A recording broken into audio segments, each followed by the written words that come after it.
അരുൺ, എവിടെയൊക്കെയാണ് വോട്ടെണ്ണൽ കേന്ദ്രങ്ങളുള്ളത് വടക്കൻ കേരളത്തെ സംബന്ധിച്ച് ഓരോ ജില്ലകളിലെയും?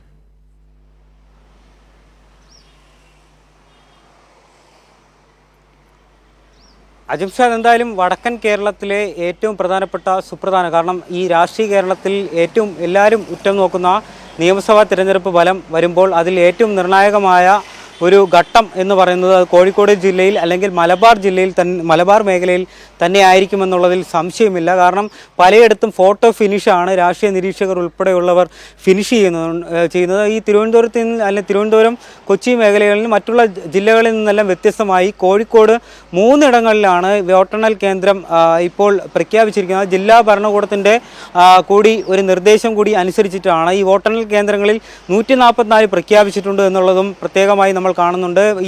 ഈ പ്രശ്നബാധിത ബൂത്തുകളുടെ എണ്ണവും മറ്റ് പ്രശ്നബാധിതമായിട്ടുള്ള പ്രദേശങ്ങളുടെ സാന്നിധ്യവും തന്നെയാണ് എന്തായാലും ജില്ലാ കളക്ടർ ഉൾപ്പെടെയുള്ളവർ ഇങ്ങനെ ഒരു തീരുമാനത്തിലേക്ക് വഴിവെച്ചിരിക്കുന്നത്. എന്തായാലും 3 കേന്ദ്രങ്ങളിലായിരിക്കും ഈ ഒരു വോട്ടെണ്ണൽ പ്രക്രിയ നടക്കുക. ഞാൻ നേരത്തെ പറഞ്ഞതുപോലെ രാഷ്ട്രീയ കേരളം ആര് ഭരിക്കണം എന്നുള്ളതിൻ്റെ നിർണായകമായ ഒരു തിരഞ്ഞെടുപ്പ്, അതിൽ ഏറ്റവും അധികമായിട്ടുള്ള ഒരു ഭാഗവാക്കാവാൻ പോകുന്നത് കേരളത്തിൻ്റെ വടക്കൻ ജില്ലകളിലായിരിക്കുമെന്നുള്ളതിൽ തർക്കമില്ല എന്നുള്ളത് തന്നെയാണ് നമ്മളിപ്പോൾ ആദ്യമേ ഈ ഒരു തിരഞ്ഞെടുപ്പിൻ്റെ ആദ്യഘട്ടം മുതൽ തന്നെ പറയുന്നത്. എന്തായാലും ഞാൻ നേരത്തെ പറഞ്ഞതുപോലെ പലയിടങ്ങളിലും ഫോട്ടോ ഫിനിഷ് ആയിരിക്കും.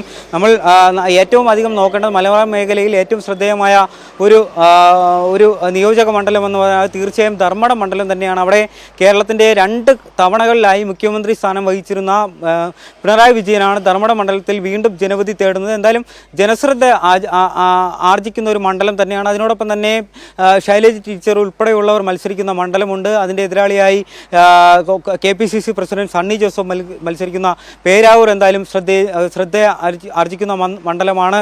ഒരുപിടി മന്ത്രിമാർ മത്സരിക്കുന്ന മണ്ഡലം ഈ ഒരു മേഖല കൂടിയാണ് മലബാർ മേഖല എന്നുള്ളത്. OR കേളു, കൂടാതെ AK ശശീന്ദ്രൻ, അതുപോലെയുള്ള PA മുഹമ്മദ് റിയാസ് ഉൾപ്പെടെയുള്ള പ്രമുഖ നേതാക്കൾ പലയിടങ്ങളിൽ നിന്നായി വിവിധ മണ്ഡലങ്ങളിൽ നിന്നായി ഇവിടെ ജനവിധി തേടുന്നുണ്ട്. MP രാജേഷ് പാലക്കാട് നിന്ന് ജനവിധി തേടുന്നു. എന്തായാലും പാലക്കാട് ജില്ല തൊട്ട് കാസർഗോഡ് വരെയുള്ള മലബാർ മേഖലയിൽ വലിയ രീതിയിലുള്ള ഒരു മുന്നേറ്റം ഉണ്ടാക്കാൻ LDFന് ആകുമെന്നുള്ള ഒരു വിലയിരുത്തൽ തന്നെയാണ് ഇടത് കേന്ദ്രങ്ങൾ ഉൾപ്പെടെ വരുന്നത്. കാരണം ഇപ്പോഴുള്ള സ്ഥിതി അനുസരിച്ച് 60 സീറ്റുകളിൽ 37 സീറ്റുകൾ LDFനോടൊപ്പമാണ്, ബാക്കിയുള്ള സീറ്റുകളാണ് UDFനോടൊപ്പം. അതിൽ വലിയൊരു മുന്നേറ്റം LDFന് സൃഷ്ടിക്കാനാകുമെന്നുള്ളത് തന്നെയാണ് വലിയ രീതിയിൽ വിലയിരുത്തപ്പെടുന്നത്. NDAയും ഇതുമായി ബന്ധപ്പെട്ടുള്ള വലിയ രീതിയിലുള്ള കണക്കുകൂട്ടലുകൾ നടത്തുന്നുണ്ട്. മഞ്ചേശ്വരം ഉൾപ്പെടെയുള്ള K സുരേന്ദ്രൻ ഉൾപ്പെടെയുള്ള മത്സരിക്കുന്ന മണ്ഡലങ്ങളിൽ NDAയും പ്രതീക്ഷ വയ്ക്കുന്നുണ്ട്. എന്തായാലും വലിയ രീതിയിൽ ലീഗ് ഉൾപ്പെടെയുള്ളവ UDFൽ വലിയൊരു പ്രതിസന്ധി നിലനിൽക്കുന്നു എന്നുള്ളതെന്ന് പറഞ്ഞാൽ